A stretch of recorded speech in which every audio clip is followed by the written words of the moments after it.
এই বাড়িটা কোত্থেকে আসছে গো?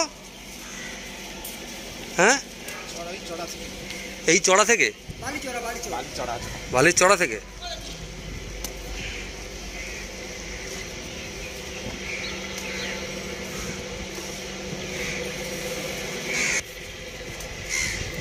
হ্যাঁ, কারা আনছে, কারা, কার তত্ত্বাবধানে আসছে?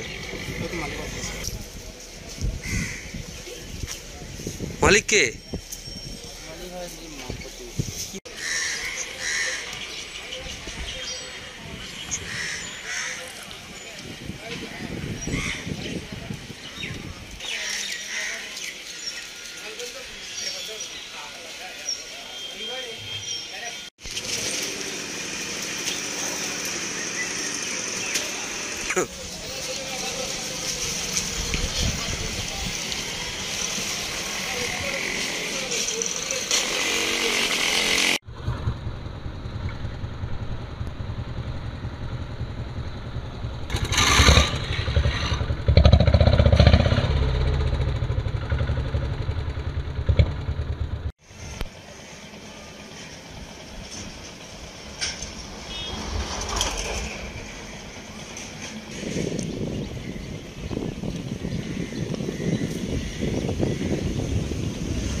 এই বাড়িটা কোত্থেকে আসছে গো?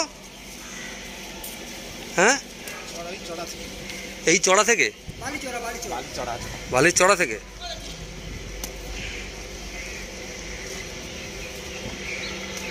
বালিটা কেটে তোলা হচ্ছে দেখতে পাচ্ছি, এটা কোথা থেকে আসছে? আমি তো ঠিক জানি দাদা, আমি তো ভ্যানালা, আমি এখানে পাওয়া যায় না তো। এটা তো আসছে কোথা থেকে বলতে পারবেন? আমি ঠিক নৌকালা জানি, আমার বাড়ি তো এখানে নয়, আমার বাড়ি তো বকখালি। আমি তো এটা কি নদী থেকে কেটে আনা হচ্ছে? বালিটা নিশ্চয়ই নদী থেকে নিয়ে আসছেন, তার কোথায় পাবে? আর এটা কি হয়? এটা এই পাকার ঘরে ভিতরিতে মেজোটে যেতে লাগে, মানে বিক্রি হয়, তাই তো? কত টাকা করে ভ্যান বিক্রি করে? এটা সেফটি। আমি নতুন এসছি, আমি ঠিক জানি না, আমি নতুন এসছি আজকে। এটা মালিককে যে সরাসরি জিজ্ঞাসা করুন, মালিককে। আপনি কতদিন কাজ করছেন? আমি নতুন এসছি আচ্ছা, আনতে, আমি ঠিক বলতে পারলাম না। এই যে অবৈধভাবে বালি বিক্রি ঘটনা কতদিন থেকে চলছে? দেখুন, এই যে বালি যে চর কেটে বিভিন্ন জায়গা থেকে যে চর কেটে নিয়ে আসা হচ্ছে নামখানায়, সেটা আজকে দীর্ঘদিন ধরে চলছে এবং সেটা শাসকের মদতেই চলছে। এবং শাসক মদতে চললে কী হবে? প্রশাসন নামে আছে, প্রশাসনের সামনে থেকে প্রত্যেকদিন যাচ্ছে আসছে, কিন্তু প্রশাসন অসহায়। কারণ শাসকের এতটাই চাপ যে প্রশাসনের কিছু করার চেষ্টা থাকলেও সে করতে পারছে না। তা এরকম যদি শাসক যদি এরকমভাবে চলতে থাকে বা শাসকের নিয়ন্ত্রণে যদি প্রশাসন চলে, তাহলে কখনো এটা বন্ধ হওয়া সম্ভব না। কারণ প্রশাসনের কাজ প্রশাসনকে করতে দিতে হবে, তবেই কিন্তু এটা সম্ভব, তার আগে কিন্তু কোনো সম্ভব নয়। স্নেহাশিস গিরি। এ বিষয়ে আমাদের কাছে কোনো তথ্য নেই।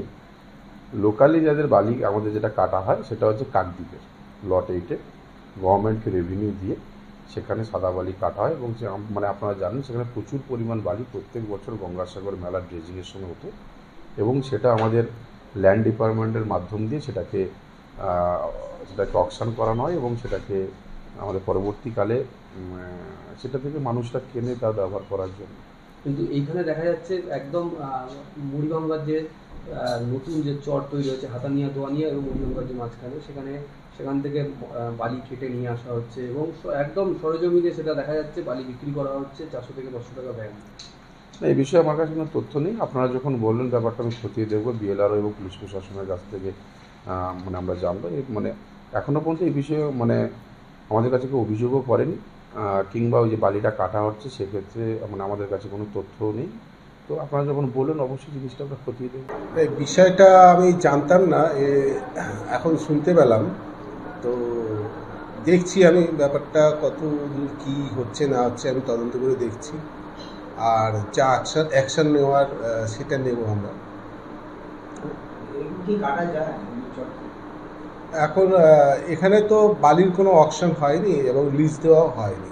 যদি কেউ করে থাকে তাহলে সেটা নিশ্চয়ই ইলিগাল হয়েছে, আর ইলিগাল হলে তার যা পদ্ধতি আছে, যা স্টেপ নেওয়া, সেটা নেওয়া হবে। আমার নাম শ্যামল সরকার। নদীর মাঝখান থেকে কারা কাটছে, কারা এটা? আপনাদের মালিক কে? ওই তো ওখানটা নাম কি? আমি জানি না। এরকম কি নদীর এতে কেটে আনা যায় কি? আমি জানি, আমি তো এটা কোথায় নিয়ে যাওয়া হচ্ছে?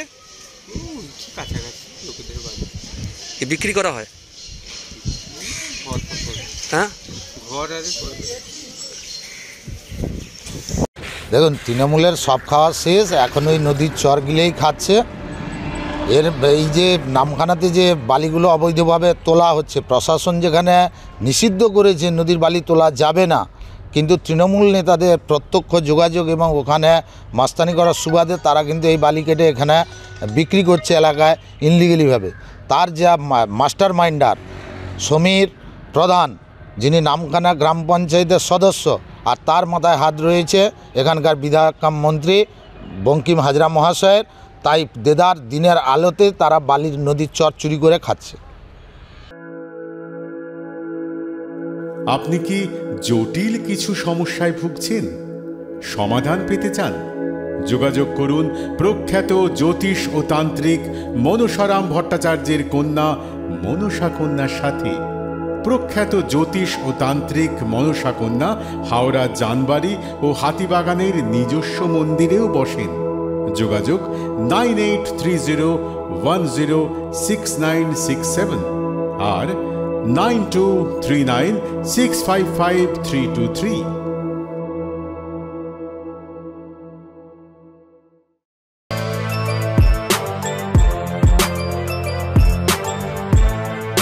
এখন অনেক বড় শ্রী লেদার্স হাওড়া ময়দান।